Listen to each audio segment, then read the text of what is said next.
ఆవకాయ ముక్కలకి ఆవకాయ మీద పెసర ఆవకాయకి కావాల్సిన పదార్థాలు మామిడికాయ ముక్కలు ఒక 7 కాయలు, అంటే పెద్ద సైజు మాల అవి గిన్నె నిండా వచ్చేసినాయి. పెసరలో కప్పు డ్రై రోస్ట్ చేసుకుని పొడి చేసుకుని వేసుకోవాలి. అండ్ ఆవాలు ఒక 1/2 కేజీ ఆవాలు వేసుకోవాలి. ఇట్లకి 1/2 కేజీ ఆవాలు,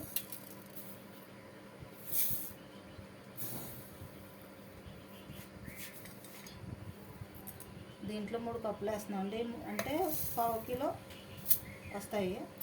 డ్రై రోస్ట్ చేసుకోవడం మెంతులు డ్రై రోస్ట్ చేసుకుని వేసుకుంటే స్మెల్ అరోమా బాగుంటుంది. 1/2 కేజీ కారం, 1/2 కేజీ ఆవాలు, 100 గ్రాములు ఇవి కూడా 1/2 కేజీ పడతాయి తాలింపుకి పచ్చళ్ళు వేయడానికి. అంటే డ్రై రోస్ట్ మాత్రం ఒక 100 గ్రాములు. పెసర ఆవకాయ ఓన్లీ పెసర్లో డ్రై రోస్ట్ చేసుకోవాలి.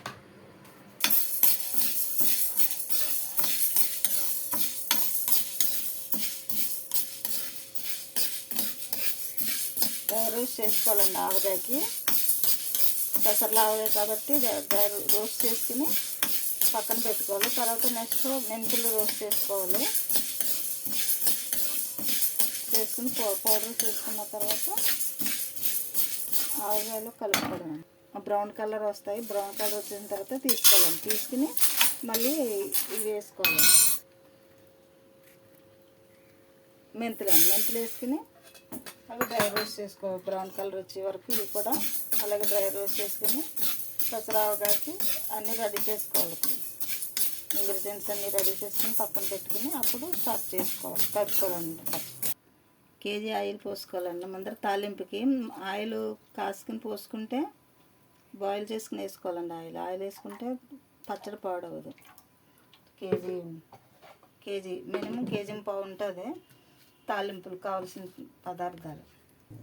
ఫస్ట్ ఆఫ్ ఆల్ బాండీ పెట్టుకోవాలంట. అది బాండీ పెట్టుకుంటే చిన్న బాండీ పెడితే గమ్మున ఎగురు వచ్చేస్తాయి. పెద్ద బాండీ ఫస్ట్ ఆవాలు మెంతులు వేసుకోవాలి. ఆవాలు మెంతులు వేసుకున్నాక నెక్స్ట్ జీలకర్ర వేసుకోవాలి. కొన్ని జీలకర్ర, నెక్స్ట్ కరివేపాకు, ఎండుమిరపకాయలు తాలింపుకి. ఫస్ట్ తాలింపు చల్లారిన తర్వాత అప్పుడు పచ్చడిలో ఆవకాయ పచ్చడి వేసుకోండి. నెక్స్ట్ ఇంగు కూడా కొద్దిగా వేసుకోవాలండి. ఇంగు కూడా ఒక స్పూన్ ఇంగు వేసుకుంటే పచ్చడిలో కలిపేటప్పుడు కూడా వేసుకోవచ్చు. ఇవన్నీ దీంట్లో వేసుకుని అప్పుడు అన్నీ కలుపుకోవాలండి. 1/2 కిలో ఆవాలు, ఆవపొడి వేసుకుని 1/2 కేజీ ఆవాలు, పెసర్లు కూడా పిండి పట్టుకుని పక్కన పెట్టి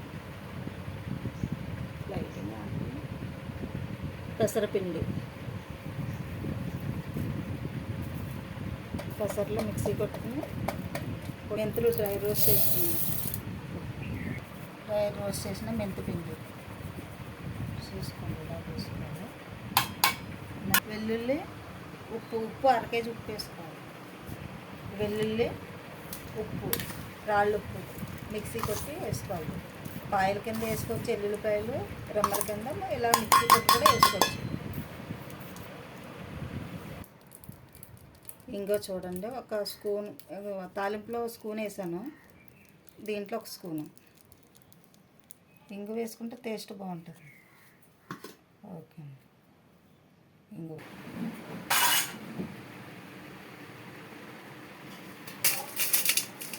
ఫస్ట్ ఆఫ్ ఆల్ ఇవన్నీ దీంట్లో వేసుకోవాలండి కలుపుకోవడానికి. అంటే సరిపోతుంది అనుకుని నేను దీంట్లో వేసాను. దీంట్లో కూడా సరిపోలేదండి.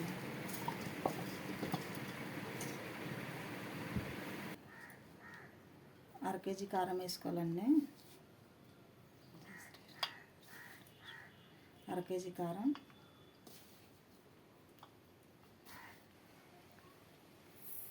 మెంతులు ఒక ఫస్ట్ డ్రై రోస్ట్ చేసి వేసాను కదండి 100 గ్రాములు. మళ్ళీ మెంతులు కొద్దిగా వేసుకోవాలి, ఎండుమిరపకాయలు, కరివేపాకు, జీలకర్ర,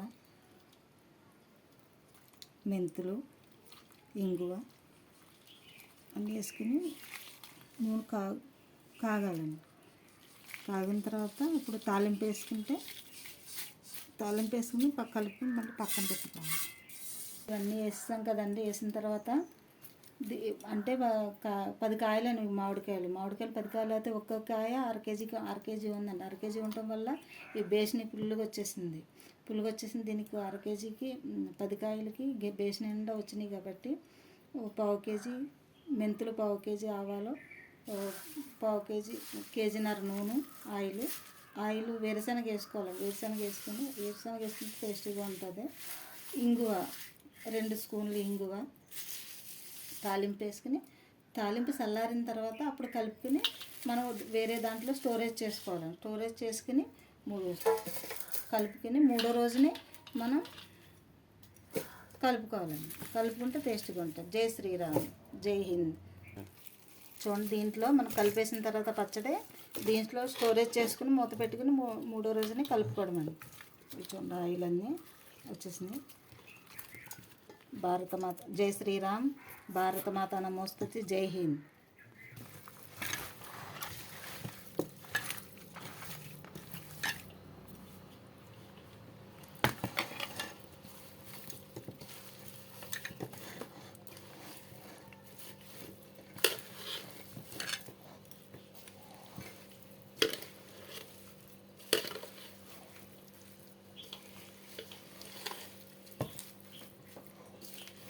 ఇవన్నీ పుల్లుగా వచ్చినాయి. కానీ పుల్లుగా వచ్చిన తర్వాత 3వ రోజుకైతే ఇవన్నీ డౌన్ అయిపోతాయి.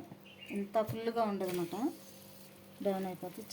అప్పుడు కలుపుకోవడం 3 రోజులు కలుపుకొని మనకు సాల్ట్ సరిపోతే ఇవన్నీ సరిపోతాయి. దీంట్లో వేసిన ఇంగ్రీడియంట్స్ సరిపోతాయి. సాల్ట్ మాత్రం మనం చూసుకుని వేసుకోవాలి.